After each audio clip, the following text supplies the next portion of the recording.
Hey, I'm Jess Hugo, personal trainer and nutritionist, and I am here to show you that life is messy, but we're doing it anyway. Welcome to Doing It Anyway, the podcast for building the life that you want without burning out. Let's get into it. Tiana, welcome to the podcast. Thanks for having me. I haven't given her any context, but No, not at all. Give me a word to describe the current season of life you're in. Just one word, no context. First one that came to mind. Hectic. Okay, now tell us a little bit. And then we'll get in the background of you. Okay, context for the hecticness is running a marketing agency, consulting with clients, building a podcast studio, content studio, and home life and doing wife duties and mum dog duties, and that's hectic. Okay, give us the background, which I don't want to spend like too long on because I feel like it comes up all the time when you talk anyway. But you went from going to uni, working a 9 to 5 to running your own thing. So take us back a little bit. What did you study? Tell us about the corporate life, all of the things. Okay, so I studied a Bachelor of Journalism and a Bachelor of Communications and Media. I majored in digital media. Both of them kind of irrelevant to what I do now, but also not. Like the journalism comes into being able to like write for people and articulate well and all that sort of stuff. And the digital media, what I thought would be like video editing and stuff, definitely not. Just watching. We watched, the only subject I remember doing was watching like futuristic movies. Like think like iRobot and like there was some other weird stuff and we had to assess them and like, I don't even know. That's the only thing I remember from that part of uni. I'm like, what the hell is that? And now I'm thinking, what the heck did I pay all that money for? There was other stuff. That's the only thing I remember from it though. Like everything video editing wise was just self-taught and marketing wise. So I went from uni, that was 4.5 years for that. And then I went straight into, or almost straight into working corporate. So I took 6 months off. And then when I started looking for a job, I got it straight away. And what did you do in your gap year? I worked 6 months in retail. So I didn't do nothing. And I just kind of took time to decompress really. Because 4.5 years at uni was a long time. So I just needed time to not be at uni, but I didn't want to go straight into work. So I just worked retail and made some money and then started looking for a job. I wasn't sure if you're like, I went to Europe for 6 months. No, I wish that would be, if I traveled for 6 months, that'd be great. No, I didn't. I just worked. That was sort of it. So then I got a job in corporate and I worked in like a business that was close to home. And I was their marketing assistant, I think was my first title. And they never had a marketing person in their business. They were just looking for somebody, but they wanted someone that was a good culture fit. So then we could like collaborate and build out their marketing systems together. And then I was with them for 4 years. And then I basically kind of hit the ceiling of like, I can't really grow much more in that business. And I started my business at the time, which was like a marketing agency. And I was building websites and someone said to me, or my best friend said to me, why don't you make this a business? And I was like, what, building a website, creating graphics? Like, no. And she was like, yeah, this could be a business. And then it evolved into social media management from there. When you were at that situation of like, I've been here for 4 years and there's no room for me to grow, were you looking elsewhere or like? Yeah, I was at like this crossroads of I'd started my business and I think I had 2 social media management clients, like full service. But obviously when you start a business, you don't charge what you should be. So I was not making a whole heap of money. And then I'd gotten my 3rd client and I'd sort of hit this, I need more time, but I also need more money. Like I can't leave. So I was like, what do I do? And I'd had a review with the business and I wanted to make $100,000. That was the number that I had in my head. And they basically were like, oh, no one in the business makes that much money on a base salary and there's commission, but my commission was reliant on other people in the business. So I didn't have full control over actually making more money unless I was on their back kind of thing. Oh, so it was like a group KPI situation. It was not really. It was, we had sales trainers that would go out on site and they needed to sell the program that I created in order for me to get commission. So if they didn't sell, I didn't get money. So then I was just managing these group of adults to sell this program, if that makes sense. I had other KPIs that were fully controlled over me, like how many emails I sent out a month, all that sort of stuff, which is really out of the norm for a marketing role. You don't normally have KPIs in that regard, not commission based at least. But that's just what worked for their business, I guess. So I was like, okay, do I go find another role? I had a job come up for a 4-day-a-week retail manager or assistant manager, whatever it was. And I was like, oh, maybe that's the go, because then it gave me more time being 4 days, but it gave me steady income so I could still build the business. And then I was like, or do I just want to make more money somewhere else? And I was looking at roles that were in like Sydney CBD instead of the Shire, and it was like 100K plus a year. And I was like, cool, I'd be making that money that I want. And I was like at this weird crossroads of what do I do? So I'd had this review, I'd asked to go to 4 days a week, right? But I wanted to keep the same money. Yeah. Because I was like, well, I'm like, what are my options? I can't make the 100,000. I'm like, what do I do? Like, do I ask for more holidays? Do I ask? Like, I was trying to find this like balance, and I didn't want to tell them I'd started this business because I was like too nervous about that. And then I'd gone for this retail interview. They offered me the job, and I was like, oh shit, like I really don't know what to do now. So I'd gone into my director. My GM was on his honeymoon and I'd gone into the director and I was like, hey, you know how we talked about potentially going to 4 days? He's like, yeah, well, we can't talk about it because I haven't spoken to him about it and he's not here. And I was like, yeah, no, I just need to tell you, like, this is my situation now. So I was like, I've been offered another job, and he was a bit like blindsided. And I was like, but I've been offered that job because I also have a side business now. And I like kind of explained it all to him, and I was so nervous. And he was like, I'm not even surprised. My mum has her own business, and he knew that. And he was like, this just makes so much sense for you. He's like, I kind of figured this would happen one day. How did they not clock onto it? Because I feel like as soon as I was like working somewhere and I started a side thing, they'd all seen my social media. They knew what I was up to. Or were you like behind the scenes doing it? I did separate social media. Right. So but they weren't stalking you? Because I feel like everyone's... No. We were, to be fair, they're like professionals. Everyone was like really close knit because it was such a small business. Like there was maybe 10 of us, I think, in Sydney and a couple in the other states. So everyone was really close, which was really nice and supportive, and everyone had their goals and whatever. And we always lay that out, but I'd never talk about like external goals in terms of like a business. It'd be like, oh, I want to buy a property, or oh, I want to invest money, or I want to do this, or I want to go on holiday, when we talk about personal goals. And then I had a separate Instagram page for the agency, which none of them really had social media. Right. Couple of the sales trainers did, and like the girls would follow me and stuff. But that agency page was separate to my personal, and my personal was literally just, I'm on a holiday. Yeah. I'm here. Me and Jared did this on the weekend. There was no like business crossover, so no one knew. Yes. I guess like I didn't lie, but I wasn't forthcoming about it either. Yeah. So obviously your friend like said, okay, you should do this. Yeah. But did you ever have anyone in your family, like with your mum running a business, kind of encourage that, or not really?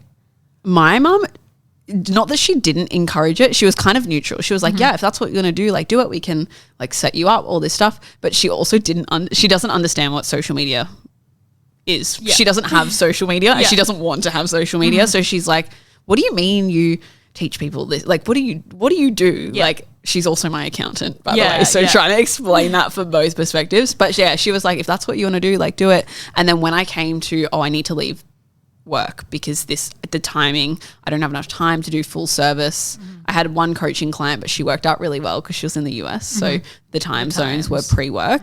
And my mum was like, well, just do it. If you need to leave, like you come to that headroads of like crossroads, whatever you want to call it, of you either need time, like you trade time or money. They're the two things that you trade. And she was like, if you don't have any more time, like you're going to spend all this time at work, you're going to spend all this time doing your business. She's like, and then you're just going to burn out. Yep. So she was sort of the one that encouraged me to leave. But she was like, find something. She's like, go get a part-time job or something that gives you stability without like having to fully give it up. Yeah. And I was like, oh, okay, cool. And then my dad's really chill. He's just like, yeah, do whatever you want. Like he's just like, if your mum thinks it's a good idea, great. I love that. I feel like there's two people. One, your whole family has like run businesses and you like just know what you're stepping into. Or people like me, who like, no one in their family runs anything and they're like, what the fuck is this girl doing? Yeah, it's so true. And then I have like Jared, he's my husband, but he was my partner at the time. He was very like, yep, you should leave. I was funny. Like, okay, sir, no I feel worries. Like guys don't overthink anything really. I feel like they're just like, just do it. I asked him when maybe like a year ago. I don't know. I've asked him multiple times throughout. I'm like, how do you just not give a fuck? And he's like, you just don't. I'm like, no. How? What's the how? And he's like, you just don't. You just do. And I'm like, I need your brain. No, literally, my partner's the same. He just couldn't care about anything. And then it gets to a point of like people accuse him of not caring. Not me, but like his family members and stuff. And he's like, I just don't care. And I'm like, how do you act like that? How do you just like, it does not phase him over his head. And even if like when I was starting my business, I was like going to go all in and the whole long story, but this is not about me. And I was like, oh, like what if it doesn't work out? And he was like, so what? Like, I'll be here. I'll be supporting you. Jared was like, what? You've got me. You can get a job. He's like, if it fails, it fails. Yes. Like, who cares? You'll work it out. And I'm like, wait, sorry, what? They're like the definition of it's not that deep. I'll say it's not that deep, but it's fucking deep. Yeah, but they're just like actual surface level. It's not deep at all. And I'm like, how is your brain wired and how do I get a little bit more of that? Yes. Okay, so you went all in. Oh, you got a part-time job. I got a part-time job. So I started working at a gym and my thought process behind that was I like the fitness environment and I wanted to work with fitness coaches. So I'm like, oh, this kind of makes sense. I'm going to be with like-minded people. I'm going to get like a feel for like what the coaches do and the PTs do and stuff. And I just started working at a gym and I worked there for, it's probably like a year, maybe a year, 18 months. And it was good, but it like required a lot at the same time for just a reception role. It was very... Once the manager realized how confident I was, and that's not just to like blow smoke up my own ass. I come from corporate, so like it was just like I was efficient. I just ticked the boxes. She would want me to do this. She want me to do that. And she want me to do this. Then they were like, oh, maybe you can run the socials. And one of the girls was like, don't say yes to that. She's like, why would you run socials for $29 an hour when you have people paying you a shit ton of money? And I was like, yep, valid. That's so true. I'm not going to do that. Yeah. So it was good as a buffer, but then, it was like the hours, they'd be like, oh, because she liked me. She was like, I'll put you on more hours, which at the time I was like, oh, great, more money. Like, that's so good, more security, whatever. But then it meant that the business stuff, I wasn't putting time into growing the business. I was just maintaining my clientele. Yes. So it kind of kept me stuck. And then I competed in that time and I got to the end of my show and the day after my show, I was like, I'm leaving that job. I don't know what. I was going to say, she steps on stage and has the realization like, fuck this. Literally what it was. I was in the Gold Coast on my balcony. Jared and our best mate had gone home and I was still there for a couple of days and I'm like looking at the view and I'm like, oh my God, this is so nice. Like having my breakfast. And I was like, I'm not working that job. This is fucked. Like I am spending so much time and energy in that and not doing what I need to do. Yep. And then I called my mum, as I do, my accountant and my mum. And I'm like, this is what I want to do. What do you think? And she was like, nope, that makes a lot of sense. And then she was like, if you need hours, you can just come and work for me. Oh my God, love that. Yeah. She was like, she had an employee that she had to fire. And she was like, so I kind of need the help. And I was like, oh, fab. And like, I've worked for her literally, I don't even know, since I was like maybe 12 on and off. I knew everything for her business. And then she was like, yeah, if you need the hours, we'll do it. I was like, cool, I probably need like 10 hours a week. She's like, yep, done, that's fine. I love that's that. what we did. But then, I sent in my resignation for a casual job. And then they tried to like gaslight me into, oh, it's because you just competed. And I'm like, no. What, like they were thinking that you're super emotional and weird? Yeah, the manager was, don't get me wrong, the manager is lovely, but the toxicity of the upper management definitely like played with her. Yeah. And it was just this whole thing of like, no, you don't really want to leave. And I was like, yeah, actually I do because my business is the focus. Yeah. And I like walked in to train a few days later and she was like, well, what can I do to get you to stay? And one of the boys was like, give her more money.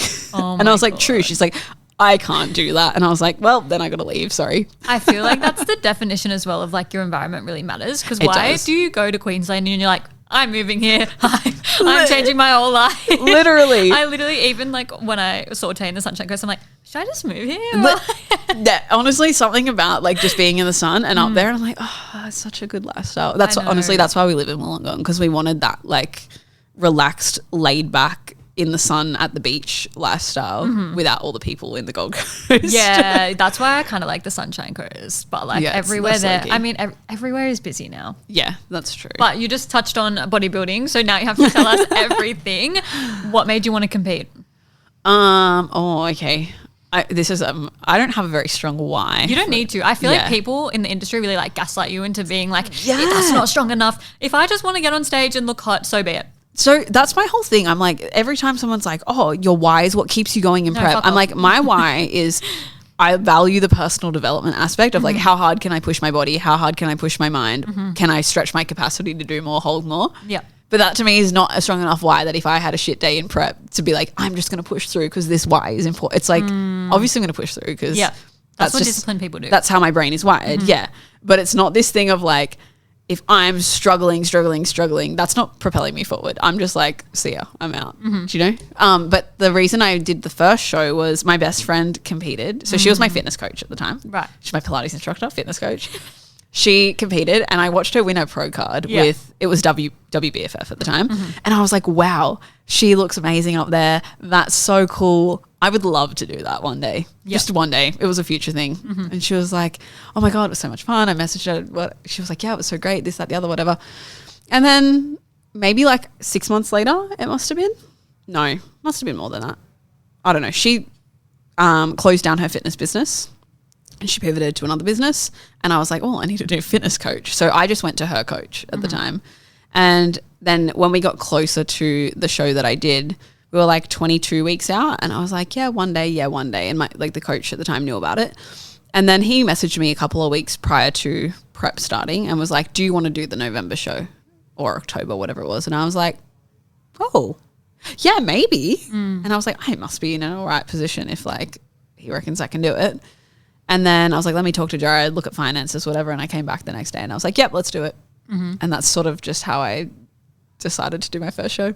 I think it's so funny because nowadays lots of people have a fitness business, so they want to like compete because it like propels their business forward. But you're like, yeah, so I'm just like starting my own marketing thing and I'm just going to jump on stage randomly. I love that. But it was relevant at the time though because I was trying to target fitness coaches. So it actually, that's true, did somewhat help my business in a way in terms of like exposure to the right audience. But yeah, it's completely different if I was a fitness coach and like, oh, I look so good and I got on stage and then I get my clients in that way. Yeah, completely irrelevant from that perspective. That's funny. No, we were just talking off air about how it's like hard to balance it all and run the business, have the relationship, then do bodybuilding and stuff. And she dropped the other day, literally like 2 days ago, I'm curling my eyelashes.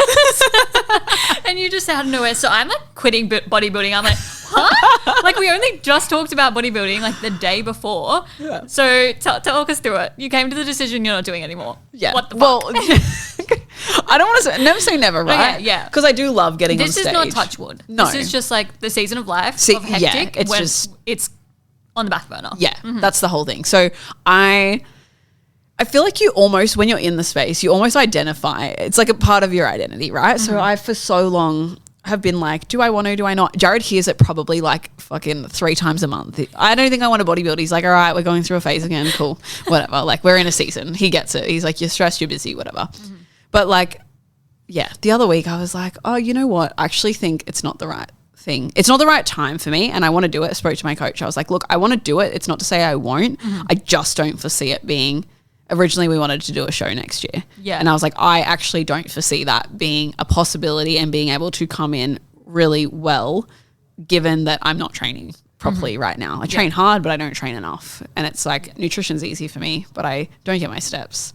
I am not doing cardio right now, mostly because I hate it. So I feel like trying to juggle a prep, which is at least the hours of a part-time job. It's like 21 hours a week if you think about it, plus 2 businesses. I just don't foresee it being, not that it needs to be easy, but I don't foresee it being a smooth ride. Yeah, I think even for me, I will be like, I'm going to do my strength training session or whatever. And I'm like, oh, okay, I've got I've got this, I've got that. And then next minute I have like 5,000 steps, which it's not even a big deal for me. I'm just your everyday person. But I'm like, imagine if I then had to go on an hour walk or I then had to go on something else. Like I'm just already exhausted. You don't realize how tiring it is, like sitting at your desk all day.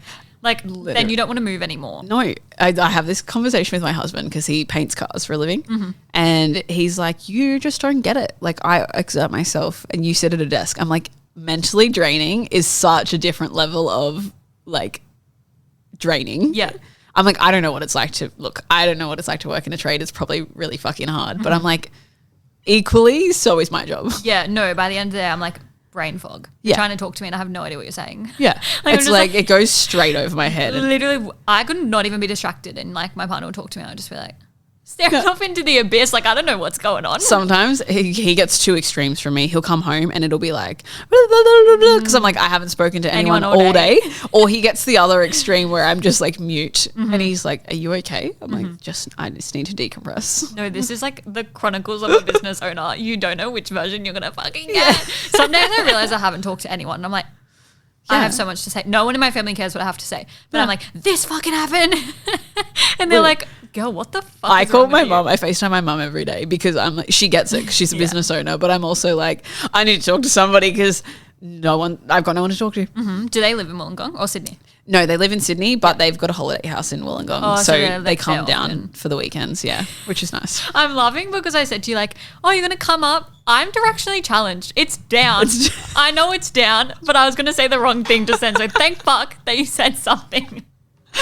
Love that. I am breaking up the episode to talk about how 50% of you are not subscribed to the podcast. If you've been getting any kind of value, tips, tricks, implementing anything, I would love if you could follow along. It really helps me help you bring on bigger guests and just create more content around everything you're needing to build your dream life. So if you haven't already, take a second, follow along on whatever platform you're listening to, and let's get back to the podcast.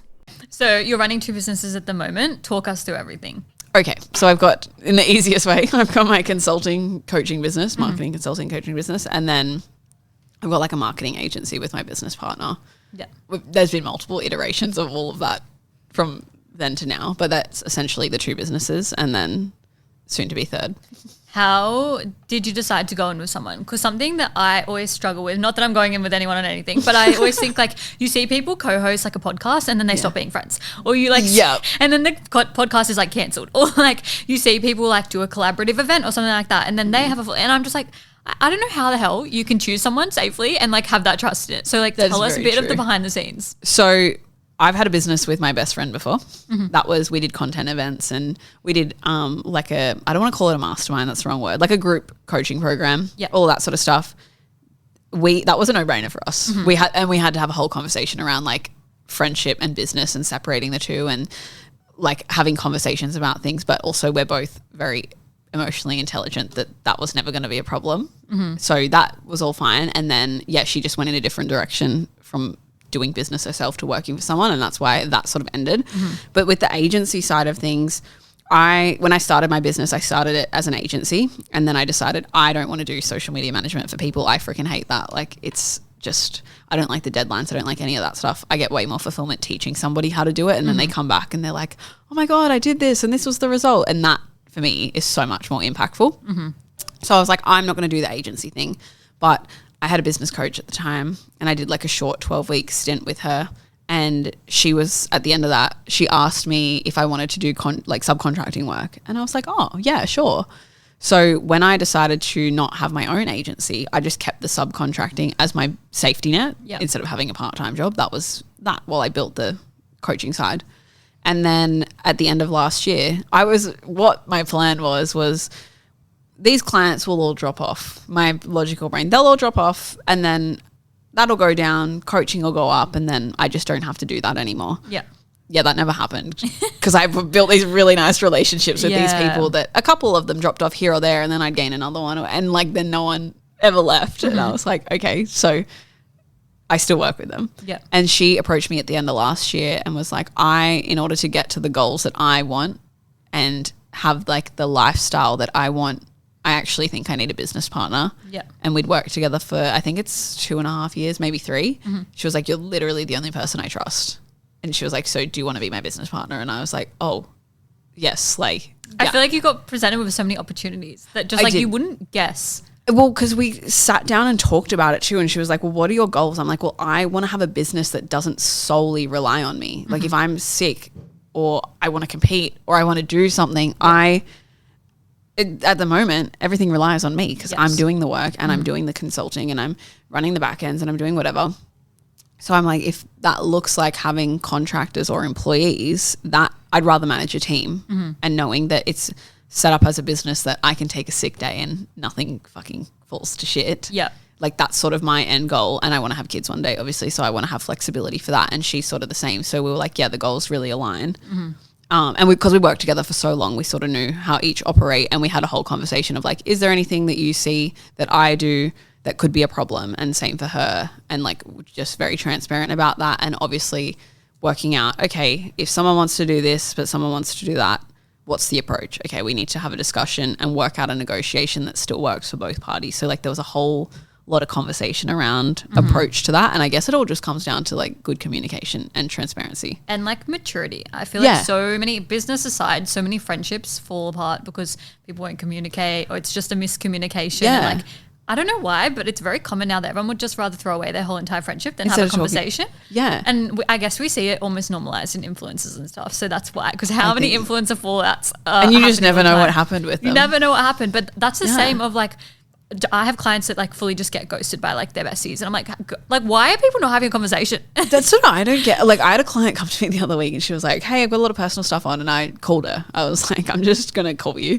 And she was a bit hesitant to say it, and I was like, look, you don't have to tell me, but like obviously I want to support you. And same thing, she was having an issue with her friend, and the friend didn't want to talk about it. She's like, oh, I tried to like have a discussion. I'm like, that to me is crazy. I know. How do you think that you're going to resolve something without having a conversation? The thing I love about coaching is like, we're always like that non-biased kind of like opinion. Like we're always going to be kind of like on your side probably, but like we're just going to talk shit because we don't actually know your friend. So I'm always like, fuck that bitch, because it actually makes you feel good. I'm like, I don't know her. Don't be a fucking friend. What the fuck do you? I'm literally, like, that's if she horrid. texts you, no texting back. Don't reply. We're here for fitness coaching, and I'm just like giving all this fucking rogue advice of like mindset and emotional maturity and everything. But it sort of is that, right? Like that's how they're not like, I don't know. I think about fitness coaching clients. It's like, yep, they're there to better themselves, whether that is fitness, health, nutrition, training, whatever, but also like mindset is such a big part of that. Yeah. And emotional maturity is a big part of that. So it's like, oh, if I can learn to self-regulate, that's still a win. So I feel like that.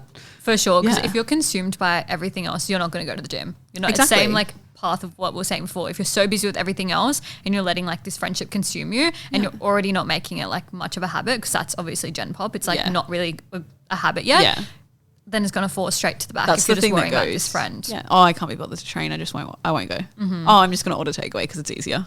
Yeah. Talk me through the warehouse. Okay. I can't believe you dropped it in the first sentence of the freaking of the podcast. I'm like, warehouse. Tell us. So I'm opening a podcast studio and a content studio. If two businesses wasn't enough. I know, right? Now I'm just thinking about the logistics of all of that, but that's fine. We'll make it work. Doing it anyway. Yeah. Continue. So I got the keys last Monday, which is so it's fresh. And I'm talking to builders at the moment to get that all set up. But basically I've got downstairs, which will be a content studio. I've got all these different walls, textures that I want to have downstairs, and I'll have furniture. And I want it to double down as like an event space as well. So kind of have the furniture out in the open rather than just like up against these random walls, and have it look cohesive. And then upstairs, I've got a mezzanine. So I'm going to split it in half because it's a lot bigger than I thought it was. And I'm going to have a podcast studio, but I'm also going to have like a boardroom office. So if someone wants to hire out the boardroom, they can. If I want to go work in there, I can. Are there many in Wollongong? No. Okay, so it's like a bit of a niche market. Such niche market. So it came about because I was looking for a podcast studio. We moved down there last July, and I was like, yep, I want to start this podcast. And I was like, if I do it, I want to do it properly. Like I want a studio. Could not find one to save my life. My two options were Western Sydney or like CBD inner west, not even like the Shire. There wasn't really much. And I was like, no, I must just be looking in the wrong place. Like there has to be something down here. Literally nothing. There was nothing. One coming soon. And then when I contacted them not too long ago, she was like, oh, it's just on the back burner. So sorry. I'm like, no, all good. Like that's so fine. That's not your problem. And then another business owner that I know from down there, he was like, hey, you're in marketing. Do you happen to know a podcast studio? And I'm like, no. Yeah. I've been looking as well. And he was like, oh, I found a couple, but they're not like, it was a glass desk with two random mics attached to it. Not vibey, no background, no nothing, like real odd setup. I saw some and they were like literally my grandma's chair. I was like, what the hell is this? It was so funny because when he said it to me, he goes, I went to look at it and I was offering him some creative direction and the owner just didn't want to know about it. No, I think he was like, tried to go. He was making less money than he was spending. Like he was going backwards, and the business owner was like, that doesn't make any sense. Yeah, like, I was going to say, I feel like people do it for a quick buck. But if you don't do it properly, you're not going to make any money. No, exactly. So that conversation with that business owner happened at the end of last year, and I was like, oh, maybe, I don't know. Is there something? Is there not something? And then we'd had this conversation a couple of times where he was still looking, I was still looking, and neither of us wanted to travel to Sydney because we could, but it's like, again, you got to go all that way. Yeah. You got to spend all that money. It's like, it's just so much easier to keep it close to home. Because both are hobby, like his was a hobby for his business. He's like, the podcast is just extra value for their clients, and mine is also just a hobby right now. So it's not like, oh, we don't need a massive production. And then I was talking to my husband and he was like, oh, like surely. I'm like, there's nothing. And then I was like, you know what, fuck it, I should just open one. And he was like, oh yeah. He's like, well, if you're going to do that and you're going to get a space, why don't you get a bigger space and do a content studio? Because that also makes sense for your business, like marketing content. And I'm like, true, very true. So then I started to look around. There's a handful of content studios, nothing crazy. There's only one that it be in line with what I'm doing. The rest are a lot smaller, like hole in the wall type warehouses, like almost storage unit size, where it's just the paper roller and then like a concrete wall. So like vibey, industrial looking, but nothing too crazy. Whereas there's one that's super like aesthetic looking. But we're in 2 different locations. So yeah. So that's sort of. Are you going in it with your husband? No. Or, oh, I mean, he's going to help me build everything because like he's a man. And I haven't built anything in my life. But he doesn't have a creative bone in his body. Love him so much. I wasn't sure if you like got it together. So you just got it on your own? I just got it on my own. Oh my gosh. Okay. And then she had to go to JB Hi-Fi and everything, obviously. You know, I hate JB Hi-Fi. I love JB Hi-Fi. I feel like they're so annoying. They see you coming knowing that you are spending something. True. And they target you because they're KPI driven. Mine was the opposite, right? Really? So I walked in on a Thursday afternoon. I was like, I'm just going to go have a look. It was before I got the keys. So I was like, I don't want to buy anything until I got the keys. And you know. And I knew and all of that sort of stuff. So I was like, let's just go have a look. Went to look at the camera that I liked. Saw it was on sale. I was like, love that. Great. Not a single person in there to help me. Yeah. Old mates helping grandma get a phone plan. Bless. Someone else was over there. Like there was like, it was a desert. There was no one. I was like, whatever. I'm not waiting around for this. I got better things to do. So I went home and I came back the next day, like mid-morning. And I was like to Mum and Jared, I was like, they were both with me. And I was like, I just hope that I get someone that understands what I'm doing. Because I always go in, I always talk to the camera guys and they're always really helpful. But I'm like, podcast is so different. And Mum went, bless her, went and found some guy and he comes over and he's like, yep, so what are you doing? I'm like, I want to look at these cameras, blah, blah, blah. He's like, oh, what do you need them for? Like trying to be helpful. And I was like, setting up a podcast studio. I need the cameras. He's like, oh, they're borderline overkill. But for the price that you're going to get them for, because you're going to get 2 of them, you're going to get a better deal. He's like, I wouldn't recommend anything else. Like just get them. Then I found out he's a sound engineer. Right. So he's built studios before. That's the only thing I like about JB Hi-Fi. The most niche people work there and that's like their side job. They just do it like for fun and to stay in the like He was saying that he works there full time because sound engineer takes a long time to get in. Like you got to work for free or something for 3 years, he was saying. But I could pick his brain like there was no tomorrow. He told me what insulation to put in between the gyprock and the frame and like all of this stuff. He told me what mics to get. He was like, don't get these ones because that's just overkill. Like just get this. Don't let anyone touch the mics because you're going to hear all the tapping and stuff. Get this, get that. Like sorted me out. And then at the end of it, I was like, can I please have your phone number? Because I think I need you to come and show me how to set everything up properly. Yeah. And he was like, yeah, for sure. I was like, I'll pay you, like happy to pay you, all that sort of stuff.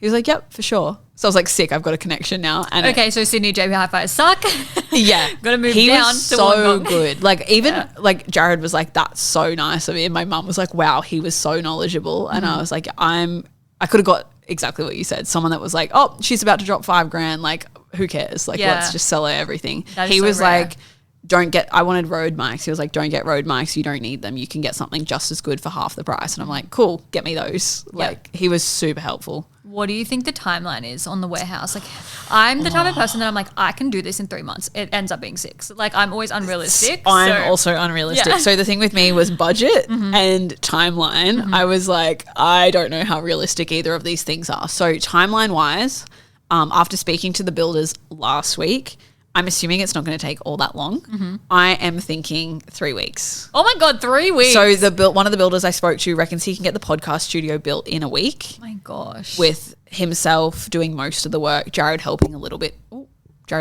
here or there, and whatever other trades need to come in and do their thing. And he's like, and then we can do the content studio after that. How have you found like the communication side of things? Because I feel like I'm just a girl. How am I going to talk to these builders? Jared's done all of it. So he was like, let me take a load off. He's like, I will contact the builders. I was like, cool. So he was like, what do you want? I had done like ChatGPT mock-ups and then he was like contacting them all. So one of them was a referral from a different builder that was too busy to help us. One of them came back and then the third one is a mate of his. Who I think he'll be the one that I go with because he was just a vibe. Yeah. But I told all of them, I said, I've never built anything in my life. Yeah. This is what I want it to look like. I can show you. You do whatever to keep it cost effective and make it look like that. And they were all like, okay. So one of the builders was very, do you want this? I don't know what that is, sir. Let me show you a photo. No, I don't want that. And he's like, what about this? I'm like, I don't know. That's your job. Why didn't he just look at the mock-up? He did look at the mock-up. He wanted specific. Anyway, I'm off that builder. How are you supposed to know materials? He wanted me to like work out what finishings I want, all of this stuff. And I'm like, dude, that is your job as the builder, respectfully. And then whereas like the third builder, which is Jared's friend that came in, he was like, what I'll do for like the floors, for example, he's like, I'll get you a high-end, a mid-range and a cheap. He's like, then I'll tell you how much we need. You work out what like best suits the budget. Yeah. He's like, they will look all similar. But he's like, we've got different ranges. I'm like, cool. Yeah. That's what I need. That is way better because if you had a bit more budget on something, you can like look at the options. But if the cheap one looks just as good, it's like, well, I'm not going to waste the money on that. 100%. And then you just have it like I'm also like, it's going on the floor. Like people are going to dirty it and ruin it anyway. No one looks at the floor. I can't even really tell you what this floor looks like. Well, he even said to me too, one of the walls I want to do, I was looking at like sandstone. I'm like, sandstone's expensive. So I was like, some sort of tile, like mosaic-y looking. And he was like, just so you know, with labor, that's going to be about $2,000. I was like, that's fine. If it fits in the rest of the budget. He's like, no, but I'm telling you. So because I was going to get a quote from somebody else for that. He's like, so you know what's in range and normal and you're not going to get completely gypped. He's like, that's what you should be looking at. I was like, helpful. Thank you. Appreciate it. Yes. This is so like they've been being a girl. Yeah. Like, but I said to all of them, I'm like, I've never built anything in my life. I don't know terms. I don't know what finishings. But then it gives red flag. They're like, cool, we can scam her. Yeah. So that's why I made sure Jared was there for every conversation with, because Jared, the first two, Jared was like, I need to be there because he's like, I don't know what they're like. I don't like, they might say things that you don't understand. Whereas Jared has like done like laboring and all that sort of stuff. So he knows. I was like, cool, that makes me feel better. And then they'd ask me something and I'd look over my shoulder and I'd be like, what do I, and Jared's like, yes, you want that. I'm like, yes, I want that. Thank you. Oh my gosh. That is crazy. Yeah. Doing a third business, how are you managing it all? Meaning social life, obviously married life, spending quality time with your partner outside of, I don't know, please help me. And obviously fitness, all of the things. How are you managing it all? Okay. So fitness is on autopilot, essentially. I don't train that many times a week. Training's the first thing to go, but like nutrition and stuff, all on autopilot. I have a meal plan. I don't have to think twice about that. Really easy. Social life, to be completely fair, we're homebodies. We don't really do a whole lot. We'll go out, walk the dog, whatever, catch up with friends, but like it's not like we're socializing every night. Yeah. I'd rather sit on the couch and watch Married at First Sight and just, do nothing. So that's that. On the weekends, I've been trying to keep weekends free because I'm like, I would rather work 80 hours Monday to Friday. Not that I'm doing that, but I'd rather work 80 hours Monday to Friday and still have 2 days off so I can actually chill and do nothing and rest than to just work 7 days and probably burn out. Yeah. So with the build so far, nothing really crazy's happened. I've only had to go to the warehouse a handful of times. So there's nothing, I don't know what that's going to look like. Yeah. One of the builders, he said to me, he was like, are you fine? Do you want me to be here the whole time? I said, do you trust your trades? And he's like, oh yeah, with my life. Like they need to go into houses with jewelry and TVs and stuff. And I said, okay, you don't need to be here then. I'm like, if I need to, obviously I don't want to tell them what to do because I don't know what to tell them. So as long as they're briefed, I'm like, yeah, I'll come let them in. That's fine. But like, that's, I think the extent, I don't need to do anything with that. Just make sure it's moving. And then obviously once that is up and running, it'll be a different story. But I'm just trying to do, like I did the branding and stuff for the studio yesterday while I was just watching TV. Did the colors, did the fonts, set up the socials. I don't want to work on a weekend. Yeah, well, I have this thing of like, I don't want to work on the weekend, but also if it's for my own business, it just feels different to like client work. I don't know. Yeah. But I was on the lounge and I was like, oh, I feel inspired. Yeah. Like, what colors do I want? So I kind of just put it together and updated the Instagram and the Facebook and stuff. Yeah. So it's just, I don't know. I honestly don't know how I would balance it all, but like my calls are set times with my clients. The content creation side of stuff is just like kind of also has set days, and then outside of that I'm doing the podcast stuff. Yeah. So what fills your cup and kind of like stops you from burning out then outside of like that? Especially if you're trying to cram everything Monday to Friday. Yeah. I do that as well. Like I'll be like, I'm not working on the weekend, but then things I just start pulling them from my Google Calendar out into the weekend and I'm like, I can't fucking do this. So how do you kind of just like try to avoid burnout as best you can? But like, what's your productivity hacks? What's your organizational hacks? Are you a Google Calendar girl? I'm a Google Calendar girl. Okay, yeah. I do both. I write a to-do list because I like the satisfaction of ticking it off, but I'm a Google Calendar girl because if it's not in there, I will forget. Yes. And then the half an hour reminders like piss me the fuck off. Yeah. I'm like, thank God. Like, I need you, but also fuck off. So productivity wise, Google Calendar, everything goes in there. And like Google Tasks, so I can like tick that off too. And then I kind of just like pull out my priorities for the day and I'll write that in my diary and then I can tick those off. In terms of filling up my cup, I try to go for a walk every morning, take the dog out. And I just prefer a slow start to my morning. I was in a phase of like early start, work straight away, whatever. At the moment, I feel like I am valuing slower start, sleep in a little bit to like, I sleep in a little bit, like 7 a.m. Not that much of a sleep in, but and then just going for a walk and then getting into work. And then honestly, we don't do much, like I said, homebodies, we don't do a whole lot. So I think as long as I'm like chilling on the weekend, like even if it like going to the shops. Yeah. Going to look at furniture for the studio to me is still like relaxing. No, it's fun. Yeah. It's exciting when you're working on something like that. Yeah. And then like we go out for dinner or whatever once or twice a week and just do that. But we'll catch up with friends here or there. Nothing crazy. I just prefer to like decompress. Yeah. That's how I sort of fill up my cup. Yeah. Throughout this whole time of like going from 9 to 5, like starting something, working for someone else, starting something, all the things. Were you ever like, I feel like an imposter, I'm really struggling with this right now, this feels really uncomfortable? Or are you that type of person that's like, I don't even overthink it, I just do it? Probably a little bit both. When I started my business and I was still working full time, I was very like imposter syndrome. Like, who is she to think that she can do this? Like crazy. Now I'm like, I just do it. I just tick the boxes and we just get it done and it's all fine and whatever. Even like the podcast studio, the warehouse, everyone's like, oh, are you like nervous? I'm like, no. I'm like, what's there to be nervous about? The rent is cheaper than my house. Sorry. Like in my brain, I'm like, that to me is like, this is fine. If anything bad happens, I can stay at the warehouse. Literally. Everyone's like, just sleep there. I'm like, yeah. Jared's like, you can't do that. I'm like, what they don't know won't hurt them. If worse comes to worse, I have to come in anyway. Yeah. I'm like, they don't know I've just had an all-nighter. Like, whatever. So I think, I don't know. I'm not like, I need to touch the pan to know it's hot type person. I just need to do it. If it doesn't work, it doesn't work. And I've learnt a lesson from it. Like nothing in my brain is a failure or whatever. So it's like, I just try my best and see what happens. I think it's like a little bit of like delusion because I'm the same. I like won't really think about things too much. And then maybe when I'm in the middle of something, I'll be like, I actually did not even consider like that this is kind of whack or this is kind of crazy. And I just kind of do it. And I'm like, weird. But I feel like it's a business thing as well. The deeper you get in, the more you're just kind of like, I don't have time to like fuck around with like, oh my God, this is so scary. You choose bigger problems. Yeah, you have to just fucking do it anyway. I think too, like, when the longer you've been in business, the more that you realize like you might as well just trial and error. Like everything's trial and error, right? So it's like, oh, I'm happy to take a bigger risk here because it's fine. I've got this. Yeah. Like I have the business now, so it's like I can take a risk with the studio. Yeah, that's cool. I'm not working on anything, but I know what you're saying. I don't know. Or maybe it's a me thing. Yeah. No, I think it's cool. I just mean like what would I do? I don't know. But a gym? I have one at my house. Oh, love that. Like not like a commercial one or whatever. Yeah. Just like a private session one. I love that. Yeah. So I'm like, I have a friend that's the same. I'm like, what else?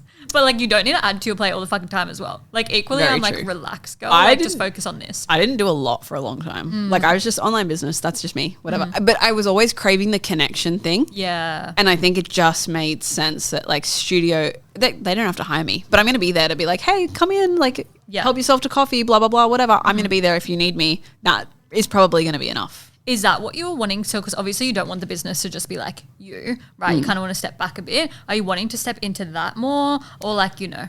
Is the next step's hiring team? Like what is the kind of thing? I actually have no idea. So we have team for agency. We have contractors. So I'll be able to step out of doing and just delegating more with that. And then with the podcast studio, I kind of want to get to a point where I originally was going to look for an editor straight away, but I actually think I need to do the thing and be across it and then be able to delegate it. Do you know, I just have this thing. Do you enjoy editing? I do. Yeah. But apparently it's extremely tedious with podcasts. Yeah. So personally, I am not doing the cuts between person to person, but you know the ones where they're like cutting every single time someone's, that sounds like my personal nightmare, and that is why I don't do it. That's the thing. But then I chatted to someone the other day and he was like, the software that I'll be using, he's like, it auto cuts for you. Oh, okay. He's like, it cuts the timeline and because it's all AI now. And I'm like, oh, amazing. So I'm like, I don't mind doing that. I was going to look for an editor, but then I was like, oh, I have to go through the hassle of, do you know what? I don't know. Also budget. You're like starting out. You don't want to be like straight. That's like starting a business and hiring someone straight away. Like you're not in the space where you have that budget, but it's something you can like think about, kind of eat a frog with it, do it. And then if it's too hard for you to keep up with. Well, I was like, if I try it for a while and then eventually time's going to be an issue, because editing an hour-long podcast is very different to editing a 30-second reel. Yeah.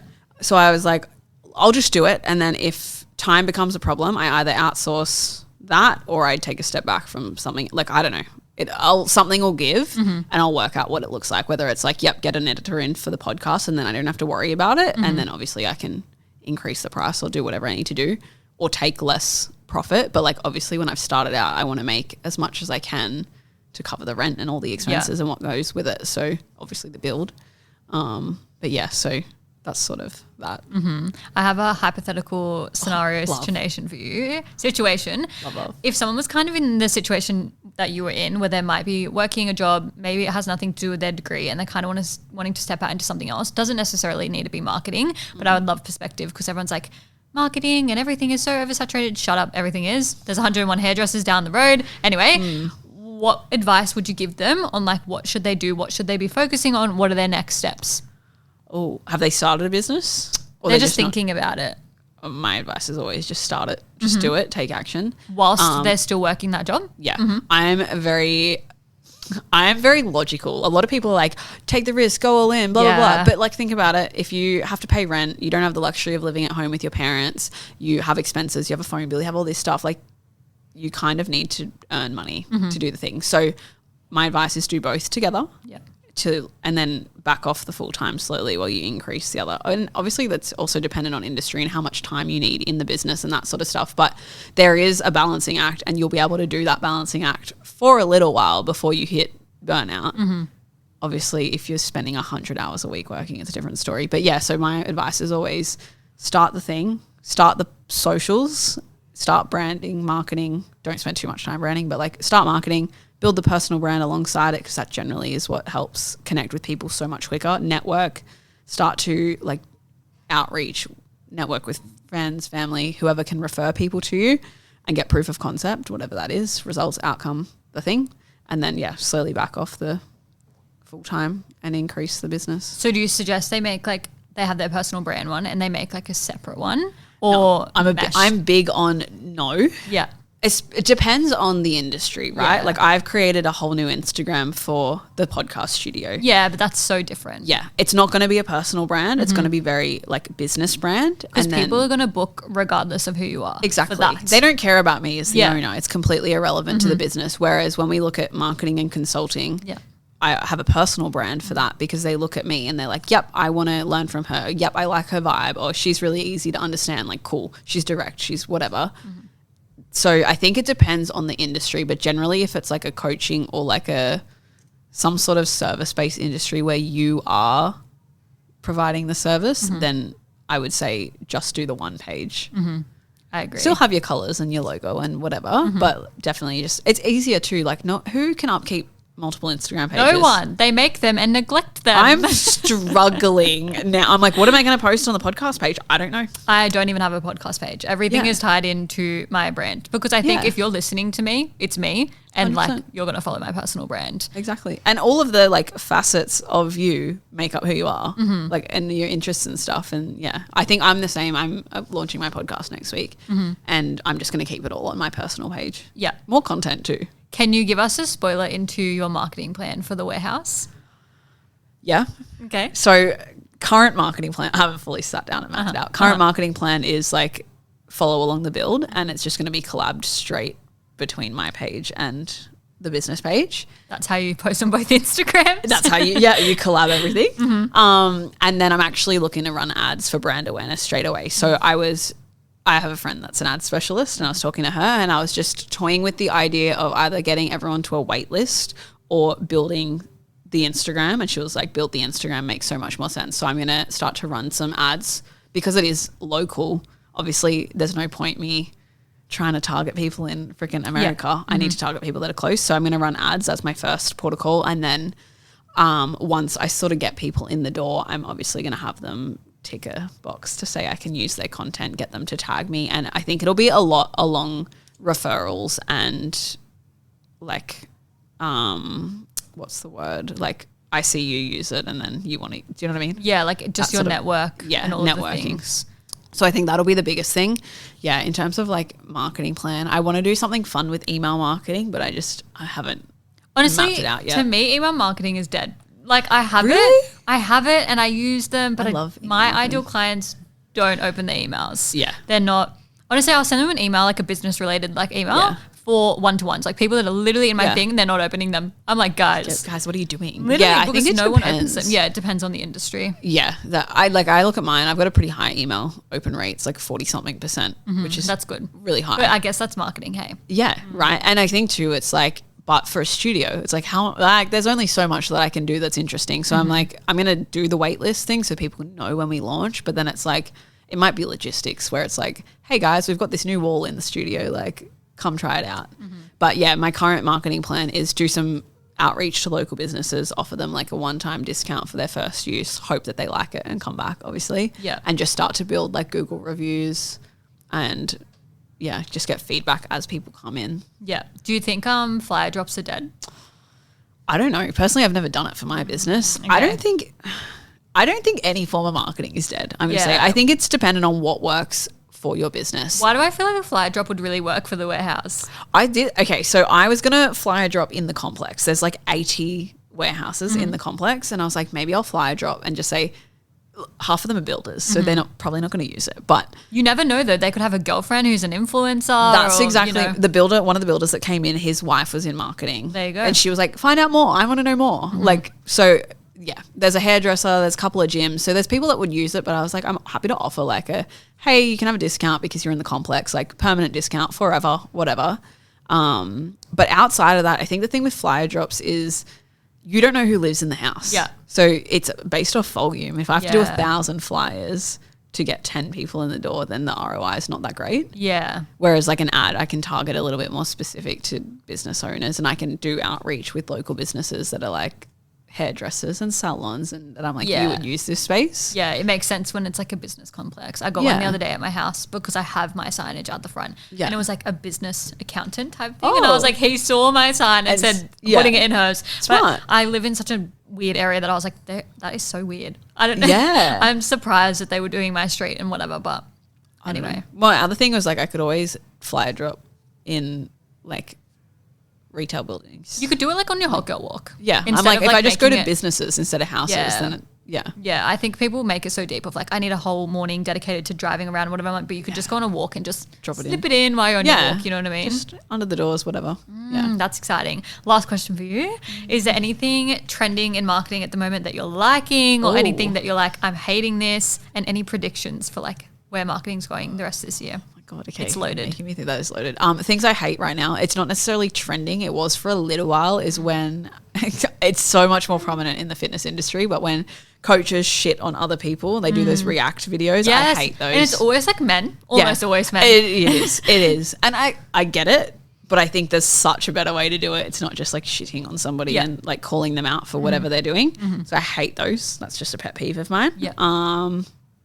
Trending. I think personal brand is coming big. Like it sort of has been coming big for the last year, but I think more people are leaning into it now. More people are leaning into it. Like founder-led content, personal values, especially with the AI thing. I think that's why more people are leaning into it. Like there's definitely the connection is missing, and you don't get that with the AI writing everything for you. Yeah. So I think people coming back to actually understanding the human behind the brand is really, really important. Predictions. That's probably one of them, that's going to become more prominent, and like the connection piece. I think a lot more people, not necessarily in marketing world, but I think a lot more people are going to come back to some form of face-to-face element. I don't know what I know, like, and it's not for everyone, but like I think people just crave that. There's everything's on a screen. They don't want to talk, and it might not even, like for me, I was like, oh, I could even just have intro meetings over coffee instead of having it on a Zoom, and that's is true. Enough to be like face to face without being. I agree face to face with that prediction. I try to bring it in by doing like community walks. Obviously, I already have face to face, but doing community run events. But I also think as well, like fitness is whole another thing where you're already trying to really build them out of their shells. So like they don't really want to come to like a group thing, but I'll have a lot of people be like, can I just go for a walk with you? I'm like, I'm one girl. You're like, I can't go on that many walks, guys. I'm like 50 walks a day. I had a client, she ran a Christmas party. So I thought about that last year. I should have done it. You should have done it. Because I would have been like the first to do it. Now everyone's fucking doing it. She did a Christmas party. She did it at it's called Unwind in Penrith, and it is like a recovery studio, but they do group stuff. Yeah. They did a hot yoga, and then they went and did saunas and ice baths and stuff. And a lot of the girls apparently were super nervous. They were like, I don't know anyone. She's like, no one knows anyone. Yeah. She's like, there's 20 of you and no one knows anyone. So like you're all in the same boat. And then like I thought I went to film content for it, and I thought some of the girls knew each other, and she was like, they have never met. Yeah. But they were talking like they were friends, taking selfies, and I was like, that is so nice. And then they were planning to train together and all of that stuff. And I'm like, oh, it really like solidified how much connection is important. Everything always sounds worse in your head than it's going to be. Yeah. Like the shit that we tell ourselves is actually, the stories, 100%. Literally crazy. But then you could come in and you actually might know someone like friend to friend. Like I feel like sometimes I go in, I know someone friend's friend, or I just feel like I connect with them like really easily. Like I went to the retreat and didn't know anyone. Like I was the only girl from Sydney, and I was just like, this is so weird because now I'm going to have no more friends in Sydney. Like I didn't benefit from this, but I was like, oh my gosh, like you got besties friends with everyone. Like I just don't even care. That's what I love. I'm like, and you like bond, like those girls all bonded over how cold the fucking ice bath was, right? And they were like, this is shit. And they're going, no, you can do it. You can. And I'm like, you find something to bond about. Like even retreats I've been on, like it depends on what the retreat is, but like you've told your deepest, darkest secrets, and it's like, all right, we're besties forever now. Like the end. That's it. Okay, I love this conversation. And I love the predictions. Tell everyone where they can find you. Instagram is probably the best place. I'm like, what is my Instagram name? I recently changed it. Did you? Yeah, I changed it from being my full name to not just a personal preference. It's Tiana Lee W, so TianaLeigh W. The podcast studio is Casa Sociale, which is CASA _SOCIALE. Oh my God. I'll put the bullet. And the agency page is My Business Collective with an underscore at the end. I need to follow this studio page right now. I haven't shared it yet. I was going to say, I haven't seen anything. How have I missed this chapter? I set it up the other day. I bought the business name, I had to make sure the account was available before I bought the business name. Proudies. That's me. So that was all good, did all that. And then yesterday I set up like the logo, the branding, and I posted like a little pin post, and I'm going to collab some stuff across. So I'm going to follow it right now. Yeah. Thank you for coming on. Thank you for having me. Such a good conversation. This was so good. I love it. And that is a wrap on another episode of Doing It Anyway. If you enjoyed today's episode, I would love for you to rate it 5 stars, share it with your friends, share it on your stories. And if you have any feedback, I would love to hear it. Please shoot me a DM on Instagram. All my links are below. See you in the next episode.